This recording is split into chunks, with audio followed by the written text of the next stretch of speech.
Halo, gue Randy. Kali ini gue mau ngetes full untuk FlyDigi B5 sama FlyDigi B5X. Sebenarnya tadi gue udah record duluan untuk yang non AC-nya, nanti gue akan tampilin juga. Nah, sekarang gue bakal bahas dari sisi software sekaligus kita langsung benchmark. Kalau fisik semua udah tahu ya, di video gue sebelumnya kalian bisa cek. Cuma yang gue bingung di softwarenya dibilangin kalau misalnya mau pakai FlyOC jangan pakai kabel bawaannya. Cuma padahal tadi gue tes masih jalan sih di 18 watt lebih. Oke, gue langsung kasih lihat aplikasinya aja. Gue kasih lihat aplikasinya dulu karena ini udah update ya aplikasinya. Aplikasinya udah update. Nah, ini untuk B5 sama B5X itu aplikasinya kurang lebih fiturnya sama. Jadi gue kasih lihatnya salah satu aja. Ini gue nyalain. Masuk ke FlyDigi Game Center. Udah update di Android, udah keluar untuk B5 nya, tinggal masuk aja. Nah, kalau mau connect atau dia disconnect, dia selalu kedip.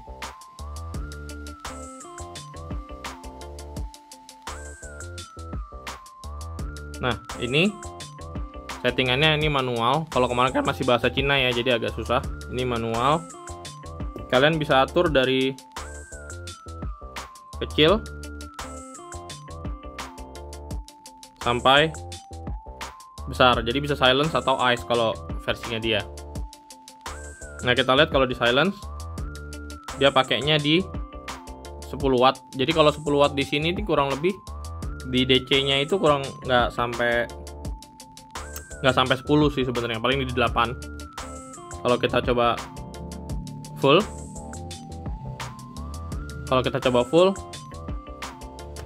naiknya cuma sekitar 0, ya. Jadi 0, doang wattnya. Jadi dia cuma naikin di kipasnya aja. Untuk peltiernya dia tetap di mode maksimal. Nah, kita coba kalau di overclocking mode ya.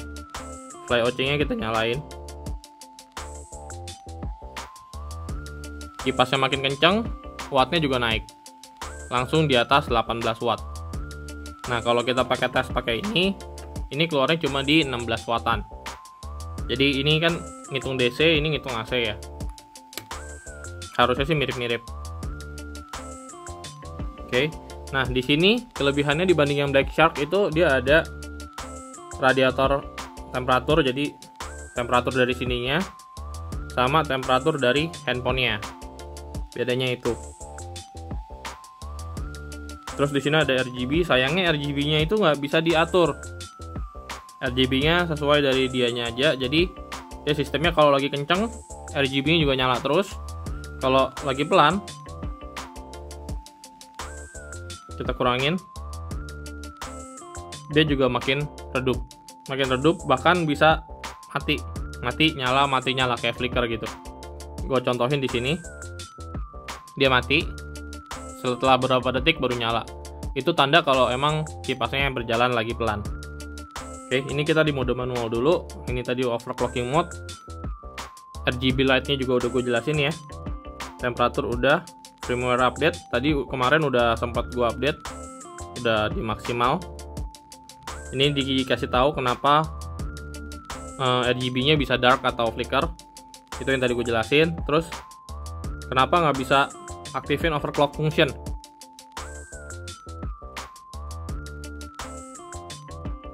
Karena harus pakai 18 watt, jadi 18 watt minimal. Terus dibilangin jangan pakai charging cable inside the box. Nah, itu yang gue bingung, padahal gue udah tes pakai bawaannya itu masih jalan, masih bisa. Tapi nggak apa-apa, kita coba pakai yang lain aja biar benar-benar maksimal ya. Nah, yang kedua, yang kerennya ini ada smart control. Nah, kalau pakai smart control itu cuma ada silence, balance, dan max. RGB light kayak tadi sama, bisa dinyala, bisa dimatiin. Bisa dinyala-matiin, temperatur tetap sama, firmware update, ini sama semua sisanya. Bedanya di sini sama di slider ini, cuma bisa pilih antara 3 dan nggak ada FlyOC-nya. Jadi kalau FlyOC-nya cuma bisa di bagian manual aja.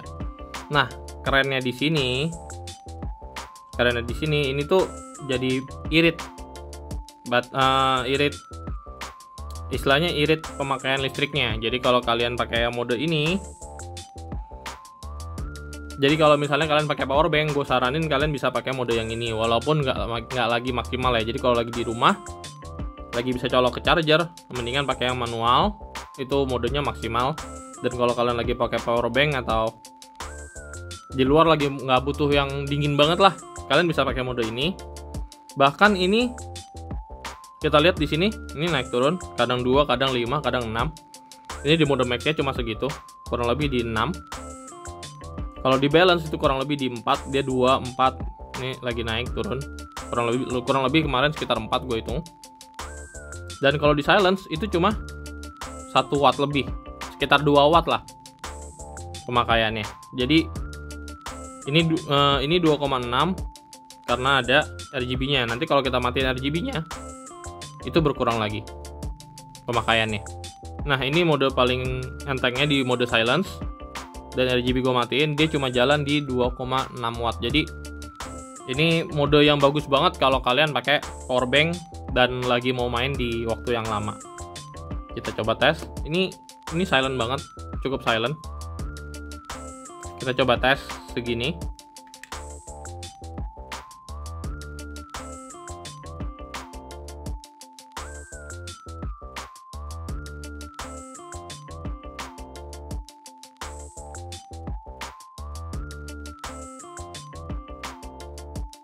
Walaupun di mode silence, ini masih di belasan ya, di 12, 11. Ini masih mantap, jadi masih sama kayak cooler-cooler di 150 sampai 200 ribuan. Selain X9 sama X12 ya. Jadi mantap banget. Padahal di cooler 150 sampai 200 ribuan itu pemakaiannya pasti di atas 8 watt. Jadi kalau ini cuma 2,6 watt bisa seperti itu sih, itu keren banget sih menurut gua. Bisa sedingin itu. Toh kalau misalnya kalian lagi main game yang enteng juga nggak perlu sampai yang dingin banget kan. Oke, tapi ini juga udah cukup sih sebenarnya. Oke, paling kayak gitu. Itu dari aplikasinya. Jadi ini salah satu fitur killernya sih menurut gua. Bukan cuma fly OC-nya doang, overclocking mode-nya doang. Ini udah keren. Cuma yang bikin kerennya lagi, ini kalian bisa pakai power bank dan pakai dayanya bener-bener irit. Cuma di 2,6 watt. Itu keren banget sih menurut gua. Jadi kurang lebih kayak gitu, bukan cuma bisa di overclocking, jadi ini bisa di kesannya kayak di underclock juga. Ini mantep banget menurut gua. Oke, sekarang kita tes di ruangan non AC ya. Ini kelihatan di 28,5 derajat Celcius. Gue siapin 10 menit. Kita coba cek suhu awalnya.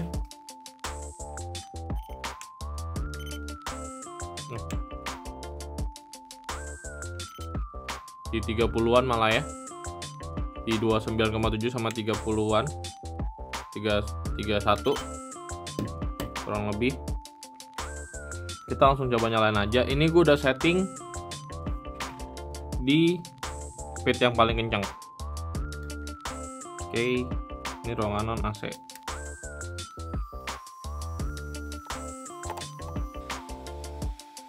Oke, telat dikit ya, nggak apa-apa.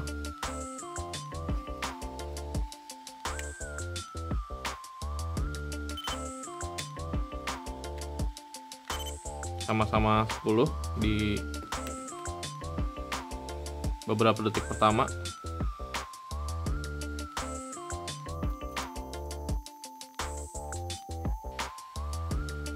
Di 1 menit 8,2.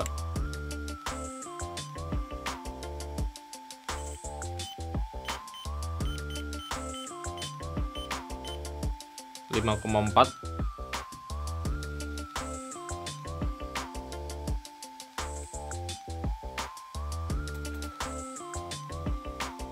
Ini sama-sama udah pakai fly OC-nya ya.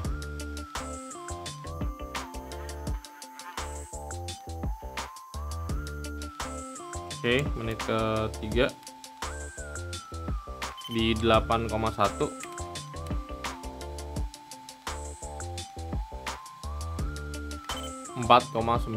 Untuk B5 nya 4,9, di B5X nya di 8,1.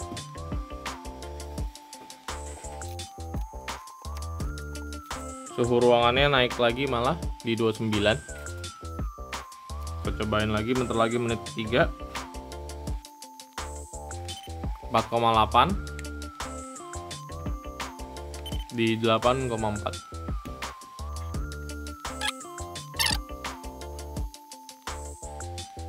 Menit keempat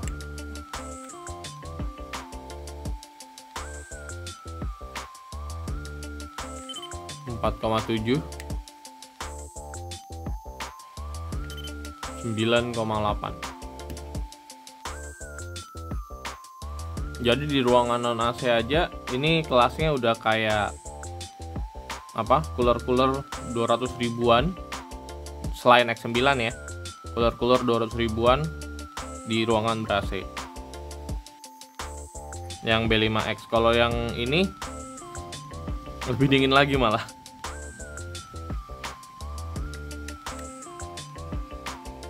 ,3 di B5 nya, B5X nya 9,3. Lumayan mantap ya. Tetap di atas ekspektasi gua untuk sebuah cooler di ruangan non AC. Cuma agak sayang ini yang B5X nya ini, entah kenapa. Kita coba lihat menit ke-6 di 8,1.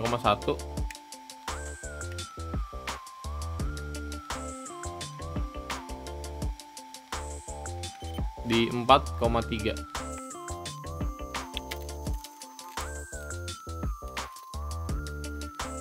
Kita lihat menit ke-7. Ini udah 7,6, membaik ya.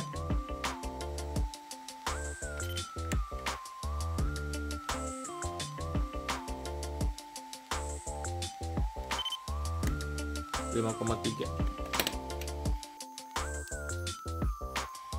Oke. Jadi yang ini naik 1 derajat, yang ini turun 5 derajat, 0,5 derajat. Menit ke-8.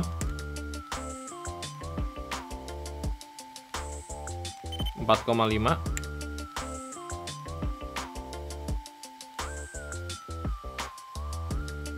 ,7,7. Suhunya ya di 29,3. 7,4.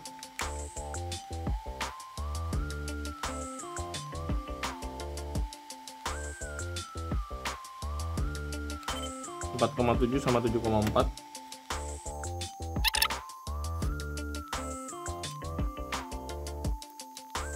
4,0.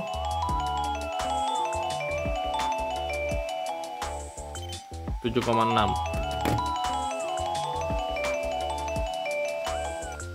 Jadi 4,0 sama 7,6.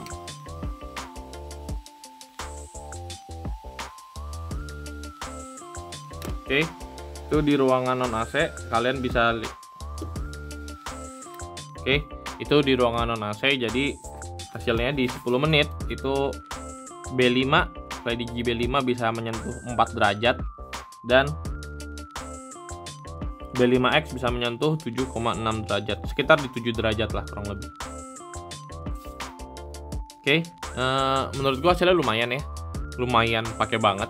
Ini di ruangan non AC. Ya, ini gue jalanin 3D Mark-nya. Ini gue matiin dulu sekarang. Gue udah jalanin 3D Mark 1 kali, kita lihat hasilnya. Nah, ini lumayan ada peningkatan ya. Jadi ini kemarin nggak pakai kipas di 1456, terus kalau base loopnya jadi 1499. nggak terlalu naik ya, nggak terlalu naik, bahkan gue sempat naik di 1520, cuma itu banyak faktor ya. Yang penting sih lowest loopnya itu dia 1334, jadi dia lumayan maintain, jadi stabil. Jadi lowest loopnya itu nggak turun-turun banget. Jadi kalau misalnya nggak pakai kipas di 12 ribuan, bahkan pakai kipas lain lowest loopnya itu di bawahnya dia. Ini lumayan mantap sih. Bisa dilihat ya, ini lowest loopnya dia nggak ada yang setinggi ini. Jadi dia lumayan maintain suhunya supaya kerjanya lebih mantap. Nah ini yang B5X, kita coba lihat. Ini tes yang rata-rata pakai cooler lain juga.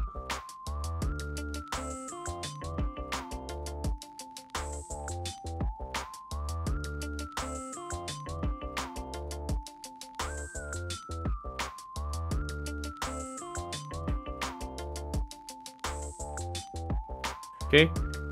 Nah ini untuk yang B5X ini juga lumayan.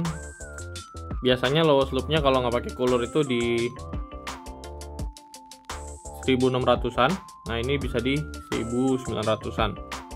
Jadi udah lumayan oke ya. Ini contoh yang nggak pakai coolernya, ini di 1600-an.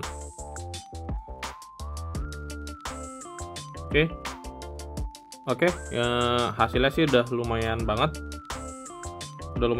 Terus fiturnya juga udah oke banget. Untuk tes dingin, kalian bisa lihat video pas unboxingnya kemarin. Nanti gue juga bakal aduin ini dengan cooler-cooler lainnya. Kesimpulan gue setelah beberapa hari gue cobain, gue tes, ini cooler ya, ini oke banget sih. Ini cocok buat di outdoor, cocok buat di indoor. Non AC juga kemarin oke. Ini mantap banget. Cuma pasti pakai panas-panasan ini heatsingnya juga lumayan di 40-an derajat. Tapi nggak masalah, yang penting handphonenya tetap adem ya. Oke, paling segitu aja. Menurut gue ini sih layak banget dibeli. Oke, demikian Randy. Semoga videonya bermanfaat. Terima kasih.